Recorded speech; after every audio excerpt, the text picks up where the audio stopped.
The bank floor felt like a sheet of ice beneath my thin shoes. Fluorescent lights hummed overhead, casting a clinical glow on my children's tear-streaked faces.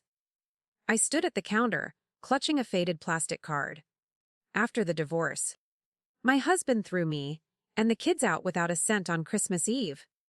With tears, I went to use the old card my mother had left me. But the banker turned pale and shouted, "Ma'am, quickly, look at this." I was in shock when I discovered that the screen stayed dark. Thomas Granger. The teller didn't move for 10 seconds. His hands hovered over the mechanical keyboard like he had just touched high voltage. He swallowed hard, his Adam's apple bobbing against a tight silk tie. My daughter Emma squeezed my hand so hard my fingers went numb. Noah just whimpered, his face buried in my damp wool coat. The banker looked at me, then at the children, then back at the glowing monitor. He didn't offer a polite smile or a standard greeting. Instead, he reached for a private phone. "We need the vault manager and a security escort in the West Wing immediately." Thomas whispered into the receiver. He didn't break eye contact with me as he spoke. The quiet hum of the bank suddenly felt like a roar of static. I looked down at the card, seeing the scratches on its surface. My mother had given it to me 6 years ago on her deathbed. She told me to wait until the world turned cold. I thought she meant a small savings account. The banker's terrified expression suggested otherwise.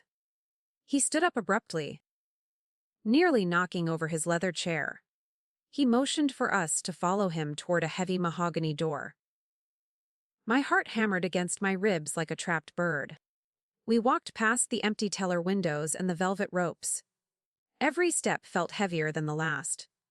Emma was silent now, her eyes wide as she took in the expensive art on the walls.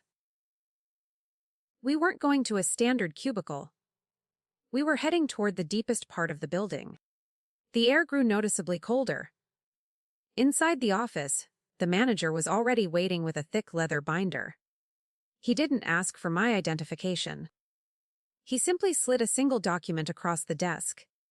My mother's signature was at the bottom, dated long before she got sick. It wasn't a bank statement. It was a list of properties, offshore accounts, and corporate holdings. I saw Ryan's name on a secondary page, listed not as an owner, but as a target. My mother hadn't left me a small gift. She had left me a fully loaded arsenal. The manager handed me a heavy gold key. "This trust was designed to trigger the moment your personal accounts hit zero," he explained. My mother knew Ryan better than I did. She had tracked every cent he hid during our marriage. She waited for him to strike so she could strike back harder. I looked at the numbers on the final page and felt the fear vanish. I wasn't a victim standing in a lobby anymore. I was the wealthiest woman in the city. Ryan had no idea what was coming next. I gripped the heavy gold key until the metal bit into my palm. The bank manager, Mr. Sterling, leaned forward and adjusted his glasses. He seemed to be weighing the gravity of the documents scattered across the mahogany desk. My children were silent, their eyes fixed on the steam rising from their cocoa. "The transition began the moment you swiped that card," he said. The air felt charged with a sudden, sharp electricity. I realized my mother had been playing a much longer game. The legal folder contained a detailed map of Ryan's hidden shell corporations. Each page listed a different property he had claimed did not exist during our mediation. My mother's investigator had tracked every wire transfer and every secret offshore account. The numbers were staggering, far exceeding the modest lifestyle Ryan had projected to the world. He had been stealing from our future for over a decade. He thought I was too broken to notice his clever financial shell game. He was wrong. We need to move quickly before he realizes the freeze has been initiated, Mr. Sterling cautioned. He handed me a secure cell phone loaded with a single contact number. It belonged to Diane Holloway, a name that made even the city's most corrupt men tremble. I felt a surge of cold purpose, replacing my earlier despair. My mother hadn't just saved me from the street. She had given me the means to dismantle Ryan's entire carefully constructed empire. The clock was ticking. We left the bank through a side exit to avoid the holiday crowds.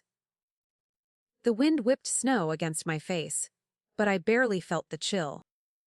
My focus was entirely on the phone in my pocket. I needed a safe place for Emma and Noah before the storm broke. We reached the old station wagon, its engine groaning as it sparked to life. As I pulled away from the curb, a black SUV turned the corner. It was Ryan's car, cruising slowly toward the bank entrance. I kept my head down and drove in the opposite direction. My hands were steady on the steering wheel for the first time in years. I checked the rearview mirror, watching his taillights fade into the gray twilight. He was likely going to check his balance for his holiday festivities. He would find nothing but a locked screen and a voided status. The thought brought a grim smile to my lips. The man who stole my home was about to find himself very cold. We arrived at a small, discreet hotel on the edge of town. I paid in cash from the envelope Mr. Sterling had provided earlier. The room was warm and smelled of pine and cleaning fluid. Emma helped Noah out of his heavy coat while I dialed the number for Diane. She answered on the first ring, her voice like gravel and silk. "I've been waiting for this call for 6 years," she said. My mother had paid the entire legal retainer. I sat on the edge of the bed and listened to Diane's instructions. We were going to file an emergency motion at dawn. Ryan's world was about to shrink to the size of a prison cell. I looked at my children, who were finally drifting off to sleep. They were safe, but the battle was only beginning. Just then, my phone buzzed with a frantic text from Ryan. He wasn't at the bank. He was standing in front of my mother's empty house. The screen of the burner phone pulsed with Ryan's name. I stared at the message, my heart hammering a rhythmic warning. He was standing on the porch of the Victorian house my mother had left in a separate life. The children were finally asleep, their breathing rhythmic and soft. Ryan thought he could intimidate me by targeting my past. He had no idea that the house was now a high-security fortress. I ignored the text and turned toward the window. Rain began to lash against the hotel glass, blurring the neon streetlights. I needed to focus on the legal documents, but the proximity of his rage was distracting. Ryan was a man who viewed silence as a sign of weakness. He would escalate until he got a reaction or a check. I opened the briefcase and pulled out the map of his offshore accounts. The paper felt thick and expensive. My mother had prepared for this exact moment of confrontation. I called Diane back to report Ryan's location. Her voice remained steady as she typed in the background. "He is flailing because he just lost access to his primary slush fund," she said. She explained that the bank had successfully blocked his largest corporate card. Ryan was likely stranded without his usual financial armor. The power dynamic was shifting beneath his feet like sand. I felt a cold surge of triumph. He was finally starting to feel the winter air. Suddenly, a loud thud echoed from the hallway outside our room. I froze, my hand hovering over the heavy brass lamp. The children didn't stir, but my instinct screamed for me to move. I crept toward the door and looked through the tiny peephole. A tall man in a dark coat was standing by the vending machine. He wasn't Ryan, but he looked far too alert for a late traveler. He glanced toward my door with calculated interest. I retreated to the bed and gripped the burner phone. The stranger moved past the room, his footsteps heavy and deliberate. I realized then that Ryan wasn't the only person watching the accounts move. My mother's trust had triggered a series of silent alarms in the financial world. The assets she hid were valuable enough to attract professional predators. I wasn't just fighting an ex-husband anymore. I was holding a key to something much larger. The stakes had just tripled, I checked the children one more time before sliding the dresser against the door. The wood scraped against the carpet with a dull, grating sound. I needed to reach the safe house Diane had mentioned. The hotel was no longer a sanctuary. It was a target. I grabbed the essential bags and woke Emma with a gentle touch. She looked at me with sleepy, trusting eyes. We had to move through the back stairs before the stranger returned. We reached the parking lot as the rain turned to sleet. I fumbled with the car keys, my fingers stiff from the cold. The station wagon groaned, but refused to turn over on the first try. I looked back at the hotel entrance and saw the man in the dark coat. He was standing under the awning, watching us with a chilling lack of urgency. He knew exactly where we were going. He wasn't following us. He was waiting for us. The engine finally roared to life, a jagged sound in the freezing night. I slammed the gear into reverse, my eyes locked on the man under the awning. He didn't run or shout. He simply adjusted his collar and checked a glowing watch. The calmness was more terrifying than any pursuit. I drove out of the lot, my knuckles white against the steering wheel. We were moving, but the sense of being hunted remained heavy in my chest. I took 3 sharp turns to lose any potential tail. Sleet battered the windshield, turning the world into a gray, shimmering blur. "Are we going home now?" Noah asked from the back seat, his voice small. I swallowed the lump in my throat and shook my head. We couldn't go back to the house Ryan had seized. We were heading toward a destination marked in my mother's final files. It was an address I didn't recognize in the industrial district. The warehouse district was a maze of rusted iron and shadows. I pulled up to a corrugated metal gate and punched a code into the keypad. It hissed open, revealing a clean, modern driveway hidden behind the decay. This was the safe house Diane had mentioned. It looked like an old factory, but the security cameras were top tier.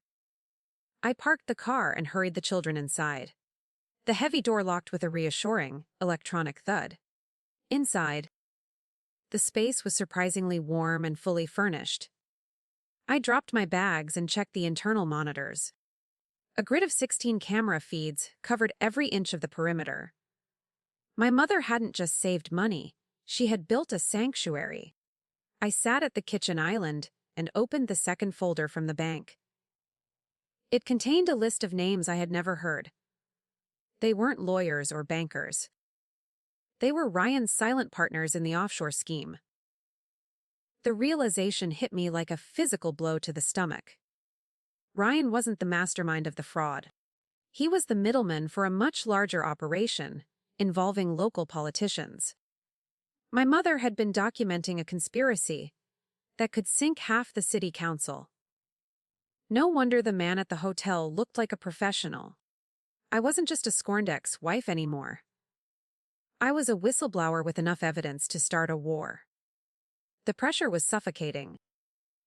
I heard a soft chime from the security console near the door. One of the perimeter sensors had been tripped by the back alley. I moved to the screen, my breath hitching as I zoomed in. A figure was huddled against the wall, but it wasn't the man in the dark coat. It was a woman, shivering and holding a familiar leather satchel.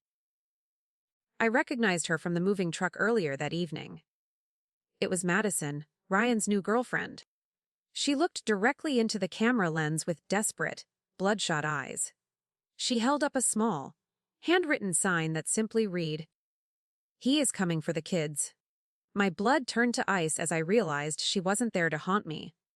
She was terrified.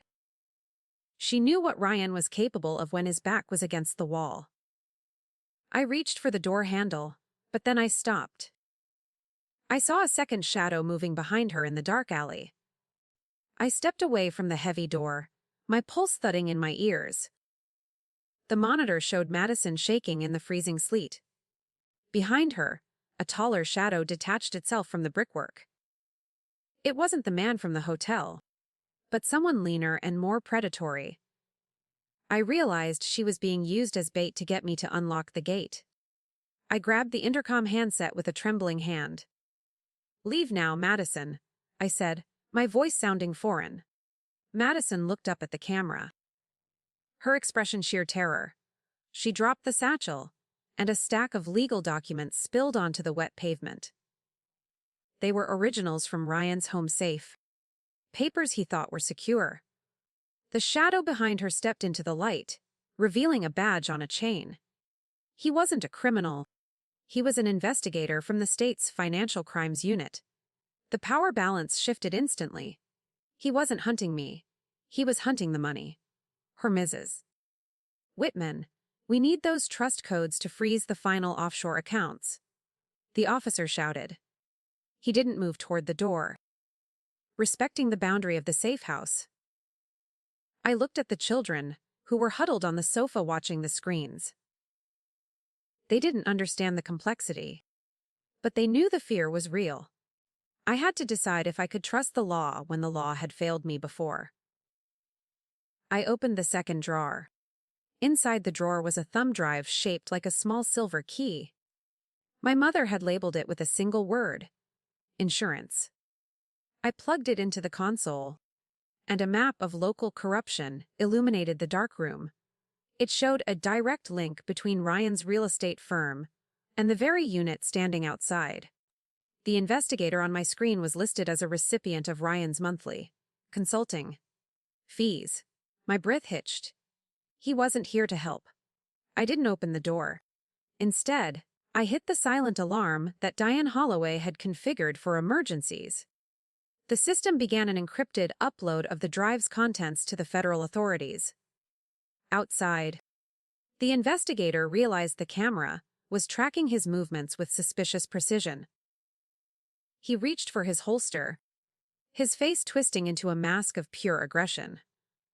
Madison scrambled away, disappearing into the darkness of the alley. I was alone in the fortress with my kids. The lights in the warehouse flickered then died, plunging us into a terrifying, thick gloom. Red emergency lamps bathed the hallway in a bloody, rhythmic pulse. I heard the sound of a heavy metal saw grinding against the back entrance. They were cutting through the steel reinforcements. I grabbed Emma and Noah, pulling them into the hidden panic room behind the kitchen pantry. We sat in the dark, listening to the screech of metal on metal. The grinding noise stopped abruptly, replaced by the heavy thud of boots on the concrete floor. Someone was inside the main living area.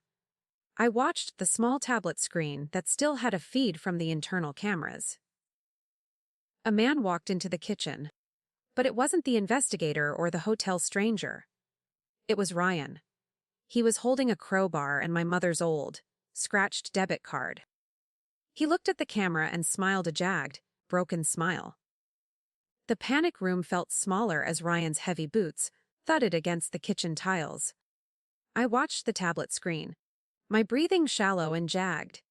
He held my mother's faded card like a trophy. His eyes were bloodshot, and his expensive wool coat was torn at the shoulder. He didn't look like a successful businessman anymore. He looked like a cornered animal willing to bite. I pressed the kids closer to my chest. He stopped in front of the pantry, tilting his head toward the door. "I know you can hear me, Autumn," Ryan said, his voice terrifyingly calm. He tapped the crowbar against the wall, a rhythmic metallic clink. He explained that the bank had frozen everything. But this card was his leverage. He didn't want the house or the cars anymore. He wanted the access codes buried in my mother's trust. Without them, he was a dead man walking in the financial world. He took a step closer to our hiding spot. The steel door was the only barrier. I realized then that Ryan didn't know about the federal upload. He thought the data was still local, trapped on the drive in my hand. I reached for the internal intercom button, my fingers trembling. "The police are already on their way, Ryan," I whispered. He laughed, a dry and hollow sound that chilled me. He told me the local precinct was on his payroll. He wasn't afraid of the sirens in the distance. He was afraid of the men he owed money to. Suddenly, The tablet screen flickered with a new alert from the perimeter. Blue and red lights began to dance across the warehouse walls. It wasn't the local police. The markings on the cars were federal. And they weren't moving slowly. Diane Holloway had pulled the trigger on the emergency plan. Ryan froze, his head snapping toward the windows. His leverage was evaporating in real time. He looked back at the pantry door with pure, unadulterated hatred. He raised the heavy crowbar high. The first blow struck the steel door with a deafening, bell-like ring. Noah screamed, and I scrambled to cover his mouth. Ryan was desperate now, fueled by the adrenaline of a failing man. He didn't care about the silent alarms or the approaching feds. He just wanted to hurt the woman who had finally stood up. I looked at the silver thumb drive again. It wasn't just insurance. It was a trigger for a high-intensity fire suppression system. I slammed my thumb down. A thick, white cloud of nitrogen gas hissed from the ceiling vents. It filled the kitchen in seconds, obscuring everything on the monitor. Ryan stumbled back, coughing and flailing in the dense mist. The gas was non-toxic but disorienting and freezing cold. He dropped the crowbar, the metal clattering uselessly on the floor. I watched him crawl toward the exit, his movements slow and sluggish. The power had shifted completely. He was blind and gasping in a trap of his own making. The panic room door hissed open as the internal sensors cleared the air. I stepped out, holding a heavy flashlight like a club. The warehouse was silent except for the distant, muffled shouts of the federal agents. I found Ryan slumped against the kitchen island, his eyes streaming with tears. He looked up at me, but he couldn't see through the fog. "You were always the smart one?" He wheezed. It wasn't an apology. It was a final, bitter admission of his failure. I didn't answer him. I walked past his trembling form and headed toward the main entrance. I could see the flashlights of the agents cutting through the lingering mist. They moved with military precision, clearing the rooms one by one. I held my hands up, the silver thumb drive glinting in the light. "I have the evidence," I shouted, my voice clear and steady. The heavy weight of the last decade finally began to lift. I felt light, almost buoyant, despite the surrounding chaos. The lead agent took the drive and signaled for his team to secure Ryan. They tied his hands and led him out into the cold night. He didn't fight them.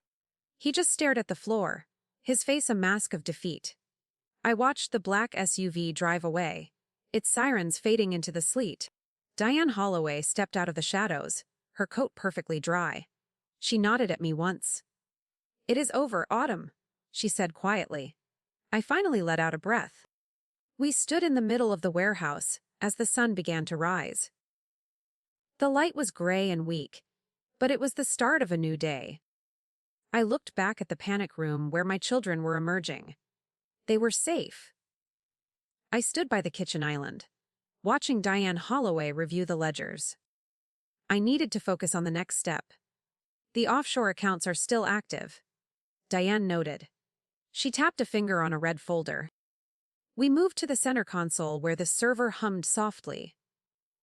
Diane explained that Ryan had initiated a final transfer before his arrest.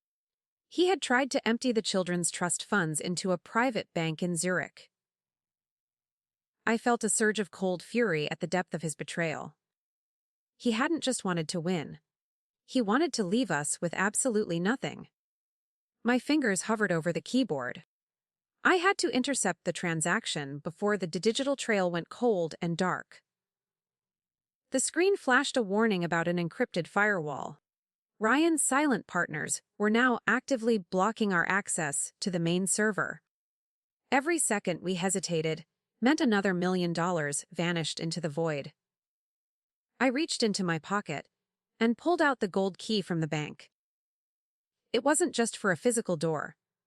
Mr. Granger had mentioned a secondary digital layer hidden within the card's chip. I inserted the card into the reader. The monitor turned a deep, pulsating violet. A new interface appeared, showing a complex web of interconnected nodes. My mother had designed the trust to be an apex predator in the financial world. It began to systematically dismantle the firewall, bypass by bypass. I watched as the stolen funds were redirected back into the domestic accounts. The power balance shifted with every line of code that executed. Ryan's partners were losing their grip on the stolen wealth. I felt a sense of fierce, righteous justice. We were finally winning. Suddenly, the screen turned bright red, and a video feed popped up. It was a recorded message from my mother, filmed weeks before her death. Her face was pale, but her eyes were sharp and clear. "If you see this autumn, it means the war is over," she said. She explained that the trust held more than just money. It held the titles to every property Ryan had ever acquired. He had never actually owned anything. He was merely a tenant in a house she built. I looked at Diane, who was staring at the screen in disbelief. The sheer scale of my mother's planning was breathtaking and surgical. She had anticipated every move Ryan would make over a 10-year span. She had outplayed a man who thought he was a genius. I felt a deep, aching gratitude for the woman I had once thought was frail. She had been a titan hiding in plain sight. I wiped a stray tear from my cheek. The truth was finally out. We spent the next hour documenting the final recovery of the assets. Every property, including the house we were thrown out of, was now in my name. The children's college funds were restored and quadrupled by the accumulated interest. I finally shut down the server, the room falling into a peaceful silence. The nightmare of the last decade was officially over. I walked over to the kids and pulled them into a tight hug. We were home, no matter the location. Diane packed her briefcase and adjusted her glasses with a crisp motion. "You need to sign the final injunction papers tomorrow," she said. She warned me that Ryan's associates might still try to retaliate through the legal system. They were powerful men with deep pockets and longer memories. I nodded, knowing the struggle wasn't entirely over yet. I wasn't afraid of them anymore. I had the keys to the kingdom. I was ready for whatever came next. We prepared to leave the warehouse and head to a quiet hotel. I grabbed my coat and checked the children's shoes one last time. As we walked toward the exit, I noticed a small, unmarked envelope on the floor. It had fallen out of the folder Madison had dropped in the alley. I picked it up and saw my name written, in Ryan's jagged handwriting. My breath hitched as I tore it open. It wasn't a threat or a final goodbye. The paper inside was a copy of a life insurance policy. It was dated for the current year and named me as the sole beneficiary. At the bottom, there was a handwritten note about a secret meeting at the bank. Ryan had known he was going to lose everything long before tonight. He had made a final, desperate deal with someone I didn't know. I looked at the signature on the witness line. It was the banker, Thomas Granger. The trap had many layers. I stared at the name on the insurance policy until the letters blurred. Thomas Granger was more than a banker. He was the ghost in the machine. I looked at my children, who were finally sleeping in the back of the car. We were parked in the quiet shadow of the old bank. The streetlights flickered against the fresh snow. I had to know if Thomas was a protector or a predator.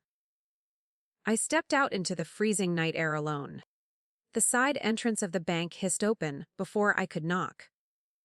Thomas stood there, his tie loosened and his eyes heavy with exhaustion. He didn't look surprised to see me. He gestured for me to enter the silent lobby. The marble floor felt different now. It didn't feel cold. It felt solid. He led me past the counters to a small, private viewing room. On the table sat a final, unwrapped gift from my mother. It was a heavy wooden box. "Your mother knew Ryan would try to sell his soul to the highest bidder," Thomas whispered. He opened the box to reveal a series of recorded confessions from Ryan's partners. These were the men who had fueled the corruption. Thomas hadn't been working for Ryan. He had been a double agent for my mother for 6 long years. He was the one who ensured the trust remained invisible to the local police. My breath caught in my dry, tight throat. I realized then that the lie of my uselessness was a shield. By letting Ryan think he had won, my mother had allowed him to build his own gallows. I reached out and touched the smooth wood of the box. It felt like a warm hand on my shoulder. "You are free to go anywhere now," Thomas said. He handed me a final set of keys. These were for a beach house in a town where nobody knew our real names. The morning sun began to bleed over the horizon, turning the sky a soft, hopeful pink. I walked back to the car where my kids were waking up. We weren't fleeing anymore. We were arriving. I started the engine and felt the power of a life reclaimed. I looked in the mirror at the woman I had become. She wasn't quiet out of fear. She was quiet because she was listening to her own strength. The engine hummed a new song. As I pulled away from the curb, I saw Madison standing on the corner. She looked older, her face etched with the weight of her choices.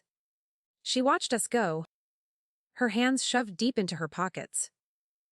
I didn't stop to help her.